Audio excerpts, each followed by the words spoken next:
Oke, banyak banget hal-hal yang menyebabkan kompleks ya ternyata ya. Kompleks. Kayaknya tadi aja yang kita ngomongin itu belum semua. Iya. Belum, itu belum semua. Kalau semua habis nih baterai kalian. Oke, aku mau nanya dulu nih. Ini kayaknya lumayan seru ya. Pernikahan yang ideal. Ini kan tadi kita bilang pernikahan dini kan. Nah, pernikahan yang idealnya seperti apa nih? Kalau aku bilang ideal itu artinya teoritis ya. Teoritis, tapi aku nggak mau ngomongin teori banget di sini. Jadi aku berdasarkan pengalamanku, berdasarkan pengalaman teman-teman, berdasarkan curhat-curhat pada ibu-ibu muda. Kalau aku pribadi, aku malah lebih fokusnya ke sebelum menikahnya. Maksudnya gini, ketika kita merasa cocok dengan pasangan, telaah lagi. Karena ketika dunia berpacaran itu kualitasnya berbeda dengan dunia pernikahan. Pacaran hanya kita berdua, ya. Pernikahan itu kita berdua dan keluarga suami, keluarga calon suami, keluarga kita. Ada lingkungan di luar itu yang mungkin menilai kita. Jadi kompleks banget menurutku pernikahan. Sekarang pahami dulu sih. Ini ketika kita pacaran kita pahami dulu ini asmara apa cinta sih guys gitu ya. Kalau asmara itu kan meletup-letup ya. Mungkin bahasa orang tai ayam rasa coklat gitu atau tai kucing rasa coklat. Tai ayam tai kucing apapun gitu. Atau misalkan ininya milik kita berdua ya sayang gitu kan. Dia aja geli loh. Jadi intinya pahami dulu kalau asmara itu biasanya kita bahkan di dunia pernikahan ada yang mengatakan sayang kita cerai. Loh kenapa? Nah apa salahku? Maaf aku udah gak cinta lagi sama kamu. Nah, cinta apa sependek itu jangka waktunya gitu kan. Atau dia mengatakan kita gak ada kecocokan lagi. Maaf aku udah gak cinta, kita gak ada kecocokan lagi. Apa sesimpel itu gitu kan. Makanya kuatkan iman dulu saat kita pacaran. Artinya pisahkan dulu. Ini aku dalam merasakan perasaan ini apakah hanya asmara yang meletup-letup di saat awal di WA kita merasa sumringah, mendengar suaranya itu kayak berasa di surga gitu kan. Ini hari senang. Kayak seneng gitu ya berbunga-bunga ya. Tapi kalau cinta itu lebih pada nanti kita apa ya, kalau cinta itu menurutku adalah sesuatu yang lebih dalam dari asmara. Cinta itu ada, mungkin pernah dengar cinta tanpa syarat kayak gitu-gitu ya. Cinta itu ada ketika kita sudah, dia mungkin tidak sesuai seperti yang dalam pikiran kita, atau mungkin kita berbeda, tapi kita masih bisa memahami dia gitu. Saling memahami, bukan hanya kita yang memahami dia. Filosofis banget teman-teman. Menurutku gitu sih. Jadi aku pun menikah gitu. Aku katakan umur pacaranku nggak sampai setahun gitu. Tapi aku menikah usia 27 ya. Nggak apa-apa. Aku masih muda itu. 27 masih muda. 27 masih muda. Karena judgement orang-orang aja. Iya benar-benar. Jadi aku memikirkan kalau saat itu kita memikirkan tentang cinta itu pasti asmara itu pasti lagi senang-senangnya. Nanti kita mau prewed kemana nih, mau nikah gitu kan, mau ngadain pernikahan di mana nih kan gitu, pikiran-pikiran senang kita. Tapi kalau kita ngomongin cinta, itu kamu komitmen nggak sama aku? Kalau kita menikah dan kamu tahu aku orang yang seperti ini, kamu bisa nggak menerima aku apa adanya? Apalagi hal yang paling menurutku sepele ya. Ini ke diriku sih menurutku.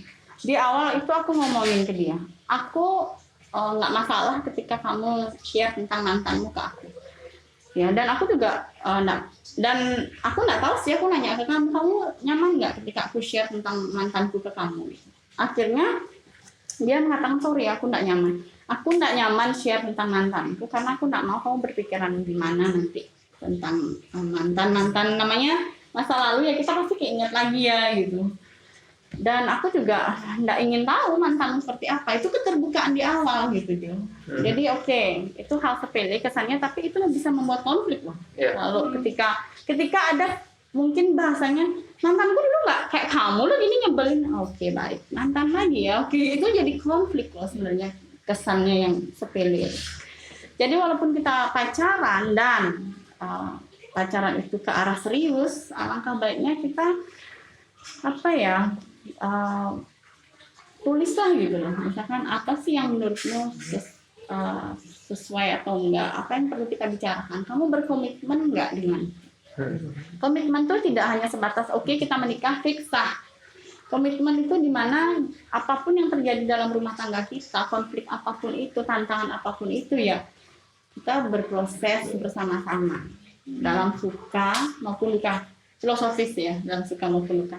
Dibilang filosofis tapi emang harus kayak gitu nggak sih? Nah, tapi kita kalibrasi dulu deh. Kata pacaran ini sebenarnya ya, yang dari aku melihat orang-orang, aku lihat itu mereka nih pacaran, tapi arahnya tuh bukan arah, tujuannya tuh mungkin yang kurang gimana gitu. Ngerti kan? Aku pacaran, nggak punya pacar sih, nggak ada yang nyemangatin. Nah, apakah pacaran tuh tujuannya nggak bilang sependek ya, tapi apa kayak cuma itu doang? Karena kalau sebenarnya aku berpikir pacaran ini kita udah sebenarnya bukan setengah, mungkin 3/4-nya nikah gitu. Karena ini kan menyangkut kita juga. Nah, sedangkan banyak di luar sana yang pacarannya kan bukan ke sini, nggak ke sini, nggak nyampe sini loh maksudnya. Kalau itu sih aku katakan kembali lagi ke orangnya sih ya. Apapun itu yang penting positif, mungkin memotivasi gitu. Yang aku mungkin garis bawahi sih, kalau suatu hubungan itu tetap harus dilandasi dengan komitmen sih menurutku ya. Baik itu komitmen jangka panjang atau jangka pendek. Artinya yang jangka pendek itu ya mungkin pacaran, aku mau seperti apa dengan pacarku, aku mau sampai sebatas apa dengan pacarku. Sorry, aku mungkin sedikit ngomongin tentang seksualitas ya, karena banyak sekali orang-orang yang zaman sekarang sih yang aku lihat gitu kan. Oke, kita pacaran, setelah itu kita melakukan hubungan seksual. Nah, dia nggak pernah tahu bahwa si perempuan bisa hamil, gitu, yang akhirnya akan membawa ke pernikahan gitu kan. Kita stop dulu deh komitmennya ini gitu. Kamu pacaran sampai mana? Kalau memang kita mau pacaran sampai ke hubungan seksual misalkan, itu pilihan masing-masing ya. Aku tidak melarang, tidak mengiyakan, juga tidak melarang. Itu pilihan dan tanggung jawab mereka masing-masing. Yeah. Kalau kamu mau pacaran lalu kita berhubungan seksual dan aku hamil, siapkah kamu menikahiku?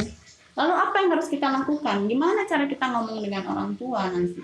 Siapkah orang tua kita dengan situasi itu? Mampukah mereka menghadapi situasi di mana anaknya harus menikah di usia muda? Banyak sekali yang harus kita pikirkan sebenarnya. Tidak hanya sekedar aku pacaran, aku melakukan hubungan seksual, ya udah. Oh syukur nggak hamil ya, syukur. Maksudnya gini loh, di mataku, aku katakan mataku ya, jadi aku tidak mencoba menanamkan nilaiku kepada orang lain. Ini nilaiku. Karena pada prinsipnya ketika kita pacaran, kita sudah melakukan hubungan seksual itu kan tanpa komitmen yang jelas. Ya balik lagi sih ke orangnya ya, terkait seksualitas itu menurutku. Kalau dari nilaiku pribadi, mungkin karena juga pola asuhku juga yang puji Tuhan ya aman damai ya, maksudnya orang tuaku yang oke, komunikasinya oke gitu, ada kebebasan yang memintaku tapi tetap bertanggung jawab gitu. Jadi aku memutuskan untuk ketika aku menikah, aku baru berhubungan seksual gitu di nilaiku, karena di nilaiku pribadi itu ketika aku berhubungan seksual sebelum nikah itu seolah-olah kayak melukai harga diriku gitu. Menurutku aku orang yang tahu diriku seperti apa, aku orang yang berharga di mataku gitu. Jadi ketika orang lain pasangan misalkan meminta aku berhubungan seksual, kayak aku lihat lagi gitu deh. Pantas ya aku menurunkan gradeku dalam berpacaran itu lalu berhubungan seksual gitu. Aku harus merasa dipantaskan oleh seseorang gitu. Jadi laki-laki pun harus berpikir gitu, atau siapapun pasanganmu harus berpikir bahwa ini perempuanku adalah seorang wanita yang berharga bagi dirinya, bagi keluarganya gitu. Jadi ketika aku mau berhubungan seksual pun ya aku tidaknya harus bertanya, berkomunikasi dulu, dan aku harus bertanggung jawab atas itu gitu, menurutku sih ya. Dan aku juga baca buku nih. Aku baca buku yang judulnya Menikah Adalah Bunuh Diri. Menurutku buku itu keren banget ya. Jadi kalau misalkan aku nggak di endorse, aku juga nggak promosi, tapi aku mendapatkan banyak ilham gitu, banyak hal-hal yang saat aku menikah ini aku baca itu lagi kayak, oh bener ya, gini loh harus, maksudnya dalam situasi menikah ini aku harusnya gini. Jadi itu sih Jo, kalau dari masa pacaran ya. Jadi kita kenali dulu baik-baik, kita pahami dulu, buatlah komitmen. Mungkin kesannya ribet amat sih, lo pacaran udah pacaran aja gitu kan. Tapi kalau tidak ada poin-poin seperti itu dan pada akhirnya kita menikah dengan mudahnya, ayo kita menikah gitu. Soalnya apa ya, kayak pernikahan itu adalah sesuatu yang gampang banget. Ya udah kita pacaran, setelah itu ya udah nikah aja deh. Rewel di mana sih Beb gitu kan. Kemudian setelah nikah bulan madu kemana sih Beb? Kita kayak nggak mikir gitu. Setelah nikah ini kita mau apa lagi gitu kan. Nanti ada masalah baru mikir. Benar. Udah berantem baru mikir kan. Padahal sebenarnya ketika mutusin pernikahan itu kita harus paham ya. Saya perempuan dan pasangan saya laki-laki gitu kan. Laki-laki, kalau ada yang bilang saya bercerai karena saya nggak cocok, ya faktanya orang dari awal tuh nggak cocok. Iya. Nggak, ya berbeda. Cewek, cowok, gitu kan, udah beda, jenis kelaminnya beda. Kemudian pola pikirnya, pola asuhnya, latar belakang pendidikan, latar belakang keluarga, itu semuanya berbeda. Tapi menikah itu menurutku adalah menyatukan, atau mungkin kita jalan bareng gitu. Mau tahu bahwa kita berbeda, tapi kita bisa jalan bareng, itu pernikahan menurutku ya, di mataku. Dan itu pun juga harus kita pahami bahwa menikah itu tidak mengubah dunia. Artinya kita yang dari hidup berkecukupan tiba-tiba menikah dengan orang yang lebih mapan, mungkin tiba-tiba kita jadi kaya raya, kita jadi bahagia, belum tentu. Bahagia itu tetap balik lagi ke diri kita gitu kan. Nggak bisa orang lain yang memutuskan atau orang lain yang mempengaruhi kita berbahagia. Orang lain cuma faktor eksternal gitu aja sih. Jadi tetap dalamnya kita yang memutuskan kita mau bahagia atau enggak gitu. Nah, dari sana pun kita bisa lihat bahwa pernikahan itu adalah membunuh ego. Bukan membunuh orang ya. Maksudnya membunuh ego, bahwa kita pasangan ini walaupun usianya masih udah dewasa ya, usia tidak menjamin kematangan emosional sih sebenarnya. Aku pribadi menikah umur 27. Mungkin bagi orang itu wow udah matang ya gitu. Tapi di sini juga aku berperan banget, kami pasangan juga berperan banget untuk membunuh ego kami. Ego lebih menonjol ketika nanti kita punya anak nih, gimana kita mengasuh anak gitu, gimana nanti pengasuhan mungkin dari eksternal lainnya, siapa yang ngasuh, banyak banget yang kita harus pikir. Jadi ego ini, contoh egonya gini, aku pribadi nih ya, pengalamanku pribadi sih ya. Kalau kita ngomongin tentang bahasa cinta ya teman-teman ya, bahasa cinta itu kan ada bahasa cinta kata-kata yang bilang kita mendengar bahasa I love you itu dari orang-orang yang tipikal bahasa cintanya itu ke kata-kata. Kemudian ada yang pemberian, jadi kita merasa dicintai atau kita merasa mencintai ketika kita sering memberikan sesuatu. Kemudian ada juga yang sentuhan, jadi aku merasa dicintai itu ketika sampai rumah suamiku memelukku atau suamiku mencium keningku gitu. Nggak perlu bilang I love you, cukup peluk aja gitu. Ada juga bahasa cinta yang bantuan. Jadi ketika si pasangan ini sudah membantu, baik itu nyuciin piring kah atau nyetrika kah, nyapu, nyuci, menurutku itu udah ekspresi cintaku buatmu gitu. Nah kemudian ada yang waktu. Jadi menurut pasangan itu ketika dia meluangkan lebih banyak waktu itu ekspresi cintanya gitu. Nah sekarang dalam satu orang itu tidak mungkin ada semua, ya kan? Di sanalah kita juga, ini salah satu contoh aja membunuh ego kita. Contohnya aku pribadi. Ini kayak jadi buka-bukaan rahasia aku ya. Kalau aku pribadi, Yang edit setengah mati teman-teman. ya aku pribadi itu kalau aku lebih bahasa cintaku ke sentuhan sih. Dan kata-kata. Kalau aku tuh lebih suka suamiku tuh kayak pulang kerja tuh meluk atau cium kening, cium pipi ya apalah gitu. Dan ada momen tertentu dia bilang I love you sayang gitu. Kayaknya gimana gitu kan, seneng kan gitu. Tapi suamiku tidak. Suamiku itu lebih ke bantuan. Jadi ketika dia membantuku mungkin menyetrika gitu, ketika dia membantuku mencuci atau handle anak-anak atau nyuci piring, mungkin masak sesekali, itu adalah ekspresi cinta dia untukku. Tapi kalau kita menjalankan ego, nggak bisa terima. Aku nggak mau ekspresi cintamu kayak gitu. Aku mau ekspresi cinta yang kamu meluk aku. Itu kalau kita gontok-gontokan ego ya. Tapi aku mulai memahami di usia pernikahanku 2 tahun sih. Aku baru pelan-pelan memahami. Karena menurunkan ego tidak bisa turun ego gitu kan. Menurunkan ego itu adalah sesuatu proses yang perlahan dari proses belajar jatuh bangun naik turun gitulah, fluktuatif gitulah. Nah dia aku baru memahami. Oke, dia tuh tidak pernah ngomong I love you.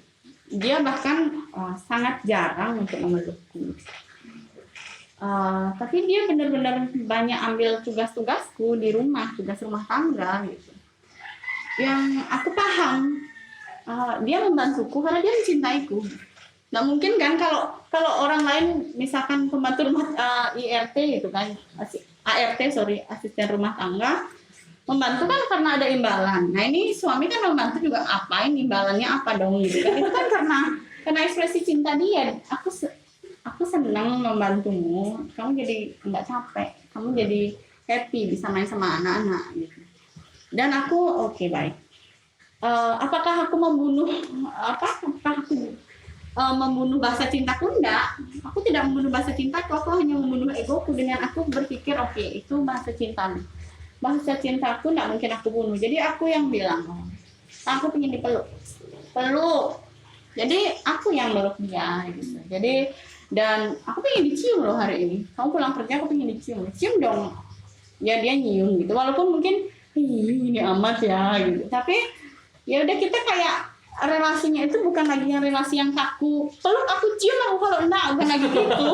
Tapi kalau dia enggak mau meluk ya aku yang peluk gitu. Jadi kayak ngalir aja gitu. Nah itulah menurutku salah satu. Aku bilang salah satu karena banyak sekali mungkin ego kita itu salah satu ego yang dalam situasi rumah tanggaku gitu. Banyak sekali malah seharus fluktuatifnya gitu. Kemudian gimana sih kita menghandle konflik? Kita harus bicarakan dulu. Kita tahu dulu deh karakternya. Ya ini contoh ke aku lagi. Aku tipikal orang yang kalau aku nggak suka, kalau aku marah, aku ngomong. Ya sorry, aku nggak suka ya kamu berperilaku gitu tuh aku nggak suka. Itu tipikalku. Tapi tipikal suamiku enggak. Tipikal suamiku lebih ke dia harus mundur dulu dari masalah. Baru dia komunikasikan ke aku lewat chat. Bukan ngomong langsung. Awal aku katakan pasti terjadi konflik yang kamu kok gitu sih, aku tuh nggak suka loh kamu tuh lewat chat kayak gini. Aku tuh suka ngomong langsung. Itu egoku. Ego dia juga gitu. Bahkan dia pergi gitu. Tiba-tiba pergi, aku lagi ngomong mengekspresikan marahku, dia tiba-tiba menghilang gitu. Aku enggak gitu kan. Awal. Tapi lama-lama oke. Aku paham. Maksudnya dia adalah tipikal orang yang harus mundur dulu dari masalah, nggak bisa frontal. Apakah lo berarti harus mengalah terus dong gitu? Oh enggak, menurutku aku enggak mengalah gitu. Kalau aku ego, mauku seperti itu, dia ego, enggak selesai masalah. Menurutku itu adalah suatu kedewasaan dimana oke, dia caranya gini, aku caranya gini. Oke, jadi aku juga ikut mundur. Kamu mundur, aku mundur. Biar kita setara. Setelah itu, ini sekarang sudah ada kemajuan sih. Kita sudah banyak mendiskusikan hal-hal tidak lagi di chat. Entah itu di mobil, saat kita pergi berdua tanpa anak-anak gitu. Atau saat kita lagi nonton TV berdua, anak-anak udah tidur, jadi aku mengutarakan apa yang aku mau, dia juga sudah bisa sekarang mengutarakan itu. Artinya, aku belajar memahami cara dia mengatasi konflik, dia juga belajar. Akhirnya jalan tengahnya kita bicara, tapi dalam situasi yang sudah dingin. Gitu. Jadi banyak sih. Kalau kita bilang gimana sih pernikahan ideal itu masing-masing orang pasti punya gitu. Kalau aku katakan secara teoritis ya mungkin itu kamu kenali pasanganmu, pahami pasanganmu, karakternya apa, cara mengatasi konflik gimana, kemudian gimana sih cara relasi dia dengan keluarganya gimana gitu. Karena kita mungkin adat kita ya menikah bukan hanya dengan si pasangan, tapi dia juga menikah dengan keluarganya si pasangan. Ya gimana pun keluarganya, ya bukan berarti maksudnya ini kita terima ya wes lah gitu kan. Ya tapi kita bicarakan keluargamu seperti ini, aku nggak seberapa nyaman kalau keluargamu misalkan contohnya aku tipikal seperti ini, keluargamu seperti itu, aku kadang nggak nyaman kalau dalam situasi seperti ini, itu baiknya gimana ya? Karena kamu sendiri yang tahu keluargamu kan gitu. Jadi kembali lagi poinnya itu komunikasi lagi, maunya apa? Sebelum itu komitmen ke depannya kita mau ngapain? Kemudian setelah itu kita komunikasikan. Mungkin di awal bisa kita komunikasikan konflik. Kalau aku ngatis konflik gini, kalau aku gini, Tapi sebenarnya pengalaman tetap guru yang terbaik sebenarnya. Tapi sebelum itu tetap persiapan dulu kan. Persiapan dulu. Walaupun nanti ujung-ujungnya pengalaman gitu. Tapi dari persiapan itu kita jadi cukup prepare lah gitu bahwa akan ada situasi ini ke depannya. Walaupun misalkan anggaplah kalau tanpa kita prepare sesuatu itu mungkin tiba-tiba meledak door gitu kan. Tapi kalau kita prepare mungkin nggak aja meledak gitu. Mungkin meledak bocor dikit mungkin kedengeran dulu gasnya ya baru meledak gitu. Jadi kita udah tahu gini ya. Mungkin ujung-ujungnya meledak ya proses lah itu. Gitu sih. Itu Anik diam aja tuh. Anak SMA kaget nih kayak gini. Otakku pecah. Apa nih? Apaan? Kalian ngomongin Ribet banget ya. Kan berarti enggak.